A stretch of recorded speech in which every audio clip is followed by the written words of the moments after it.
జ్ఞాపకం చేయాలని ఇష్టపడుతున్నారు. ఏమిటి ఆ మాట అనగా స్పిరిచువల్ రివల్యూషన్. స్పిరిచువల్గా మనము మేలు పొందే రీతిగా మనము జీవించాలి. పొందాలంటే రూపాంతరం చెందాలి. రోమిలకు రాసిన పత్రిక 12:2 మనం ఆ విషయాన్ని చూస్తాం. రెండవది తృప్తి పొందాలి అంటే రిలేషన్షిప్ కావాలి. ఏం కావాలి? రిలేషన్షిప్. ఎవరితో? దేవుడితో మనకు సహవాసం కావాలి. దీన్ని రిలేషన్షిప్ అని అంటారు. దేవుడికి మానవుడి మధ్య పాపం వల్ల ఏర్పడినటువంటి అగాధం అడ్డంకులు తొలగిపోతేనే దేవుడికి మనకి ఆ రిలేషన్షిప్ మరలా తిరిగి రిస్టోరేషన్ అవుతుంది. మన పునరుద్ధానం జరగాలి, ఆ పరిస్థితి బాగుపడాలి అని అంటే తప్పనిసరిగా మనము మన పాప స్థితిని మనం గమనించి దేవుడి సన్నిధికి వెళ్ళాలి అనే సంగతిని నేను మీకు జ్ఞాపకం చేస్తున్నాను. కనుక నా ప్రియమైన ఏంటంటే దేవుడి పిల్లలారా, దైవ జనాంగమా, దేవుడు మనతో చెబుతున్నటువంటి విషయాలు ఏంటనగా నేను మీకు ఋతువులను అనుగ్రహిస్తున్నాను. చాలా దినాల నుంచి ఈ వేవన్ ప్రాంతంలో వర్షం లేదు. చాలా ఇబ్బందులు పడుతున్నారు. వర్షం లేక కూరగాయల ధరలు ఆకాశం పెడుతున్నాయి. ప్రతిదీ కేజీ 100 రూపాయలు పైబడే పలుకుతున్నటువంటి పరిస్థితులు. చికెన్ రేటు కూడా పెరిగిపోయింది. ఇవన్నీ కూడా మనకి అనుకూలంగా సక్రమైన రేట్లో మనకు దొరకాలంటే దేవుడు ఏమనుగ్రహించాలి? ఋతువుల సమయంలో వర్షాలు అన్నీ కూడా అనుగ్రహించేది ఎవరు? దేవుడు. అదే పుస్తకాల్లో ఉన్నటువంటి పౌలుని కనపరచాలనుకుని ఏదో చేయాలనుకున్న వారికి పౌలు ఇచ్చిన సందేశం ఏంటంటే, ఇప్పుడు బాబు మేమేం కాదురా, ఆకాశం నుంచి మీకు ధారాళంగా ఋతువులు అని అనుగ్రహించేది ఎవరు? దేవుడు. మీరు ఆయన్ని మీరు పూజించాలి, ఆయన మీరు కనపరచాలని చెప్పినటువంటి మాట మరొకసారి మీకు చదివి వినిపిస్తాను. చూడండి 17. ఆయనను ఆయన ఆకాశం నుండి మీకు వర్షము ఎక్కడి నుంచి కురిపిస్తున్నాడు? ఆయన ఆకాశము వర్షించాలంటే నీరు ఆవిరిగా మారాలి. ఆవిరి ఆకాశం పైకి ఎక్కాలి. దేవుడు ఆజ్ఞాపించగానే భూమి మీద ఏం కురుస్తుంది? వర్షం కురుస్తుంది. దేవుడు ఆజ్ఞాపించినప్పుడు, ఏలియా ప్రార్థన చేసినప్పుడు భూమి మీద ఏం కురిసింది? వర్షం కురిసింది. ఫలవంతమైన ఋతువులు దయచేయచ్చు. ఆహారము అనుగ్రహిస్తున్నాడు. ఏమనుగ్రహిస్తున్నాడు? వర్షాలు లేకపోతే ఆహారం దొరుకుతుందా? పంటలు ఒకప్పుడు షొమ్రోనులో గాడిద తలకాయ 80 రూపాయలు అమ్మబడింది. అంత కరువు వచ్చేసింది షొమ్రోను పట్టణంలో ఒకప్పుడు. కాబట్టి ప్రియమైనటువంటి దేవుని పిల్లలారా, దేవుడు చెప్తున్నటువంటి మాట ఏంటనగా ఆహారము అనుగ్రహించు, ఉల్లాసంతో హృదయములను నింపుచు, మేలు చేత ఏం చేస్తున్నాడు? మేలుతో నా హృదయం. ఉంది కదా శత్రుని పాడండినా రాదా?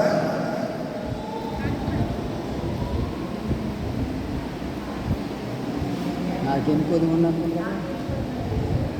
పెడితే చూడొచ్చు కదా. ఆయన పెడుతుంది. నా ప్రాణమా, నా యంతరంగమా, నాలో ఉన్న నా సమస్తమా, నా ప్రాణమా, నా యంతరంగమా, నాలో ఉన్న నా సమస్తమా, ఏదో చేసిన ఉపకారములకు, ఏదో చేసిన ఉపకారములకు కొనియాడబడును.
తీరిక లేకుండా ప్రయాస చేత గాలి వాళ్ళ చేత అటు ఇటు పట్టబడుతున్నటువంటి మన జీవితాల్లో దేవుడు సమృద్ధిని అనుగ్రహించడానికి ఇష్టపడుతున్నాడు.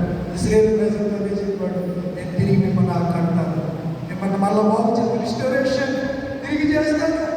కనుక మీరు సాటిస్ఫాక్షన్గా ఉండండి, తృప్తి కలిగి ఉండండి, తృప్తితో జీవించండి. తృప్తి లేని జీవితాలు జీవించవద్దు. నేను మీకు ఉన్నాను, ఆకాశం నుంచి నేను మీకు ఋతువులు సకాలంలో మీకు ఆహారాన్ని అర్పించి దేవుడుగా నేను అని చెప్పి దేవుడు మాట్లాడుతూ మీరు దేని గురించి, దేహాన్ని గురించి మీరు భయపడినట్టు కానీ ఆత్మను దేహమును చంపడానికి మిక్కిలి భయపడని అని దేవుడు చెప్పాడు. ఇదేనన్న మనం ఎవరికి భయపడి బ్రతుకుతున్నాం? ప్రపంచమే భయముట్లో ఉంది. ఏ క్షణాల్లో ఏం జరుగుతుందో తెలియని పరిస్థితులు.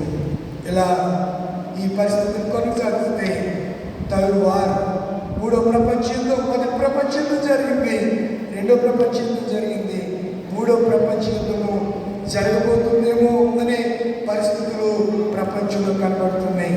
నిన్ననే రష్యా ఇరాన్కి సపోర్ట్ చేస్తూ MiG-22 అనే ఫైటర్ జెట్లను సరఫరా చేసింది.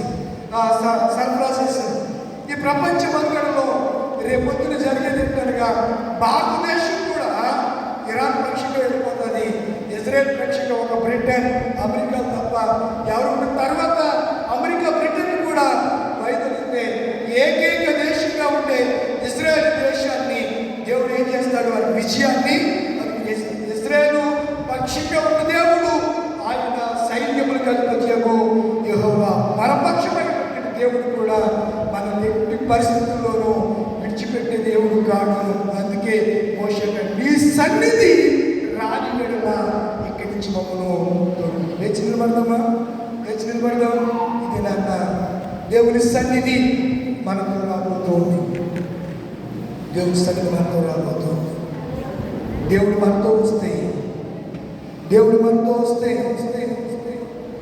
సమస్త ఏముంది మనం ఈ భూలోకంలో పొందుకుంటాం. ఎందుకు పొందుకుంటాడు?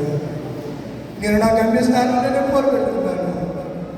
ఆ పరలోకాన్ని నాకు శ్వాసం ఎప్పుడు కాదును, నా ప్రియుడు నేను ఎప్పుడు కాదును అని చెప్పి కీర్తిస్తున్నాడు.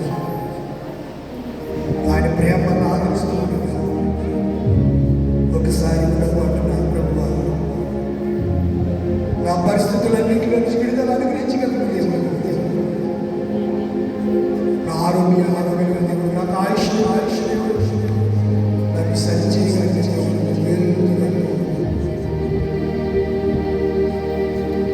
తృప్తి చేయగలిగిన. ఒక్క నిమిషం అందరూ 2027వ సంవత్సరంలో 6 మాసాలు పూర్తి చేసుకుని 7వ మాసంలో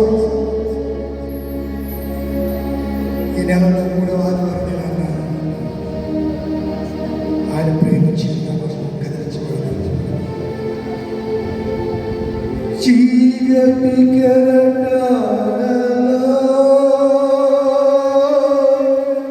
కృంగిన వేళలో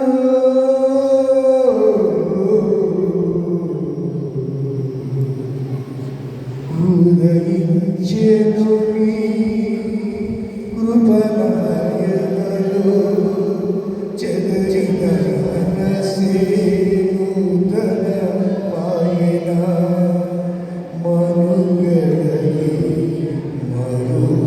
మరులు తిరిగేనా. నీ ప్రేమే నన్ను ఆదరించెను, నీ ప్రేమే నన్ను ఆదరించెను. సమయోచితమైన నీ కృపయే నన్ను కాచి కాపాడెను, నీ కృపయే దాచి కాపాడెను. సమయోచితమైన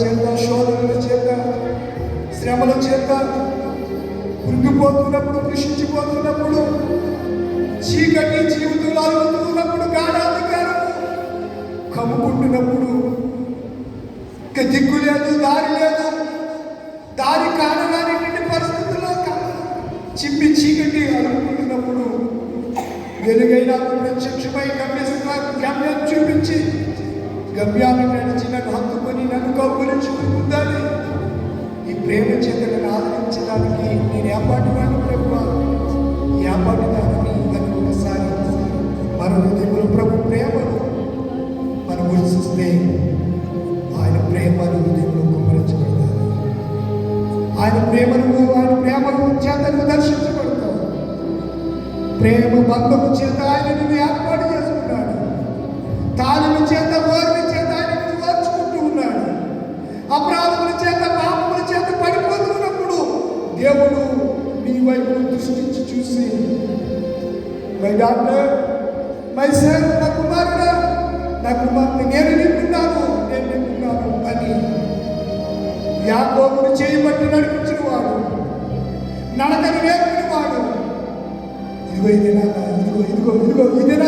ఆయన ఆదుకుపోతున్నాడు, నిన్ను నడిపించి తృప్తిపరచుకుంటున్నాడు.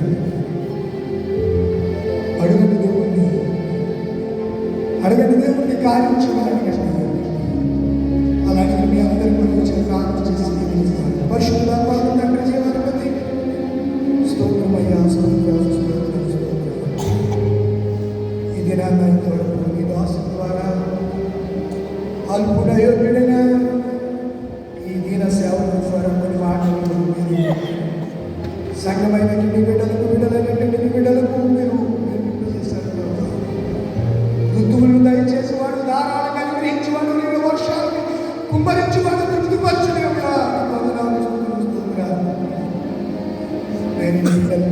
మీ ఆశీర్వాదాలతో తృప్తిపరచండి, మీ మేలులతో తృప్తిపరచండి, నీ కృపలతో బిడ్డను అలంకరించండి.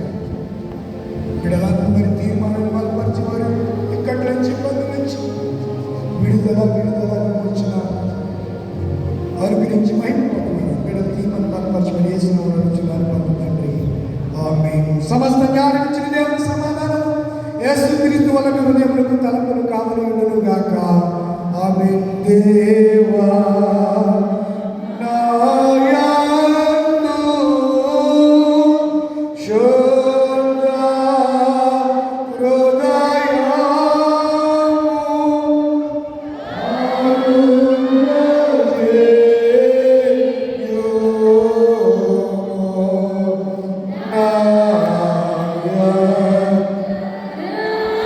God.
కూర్చొని కృతజ్ఞత కానుకలు ప్రత్యేక అర్పణలు మొక్కుబడులు కానుకలు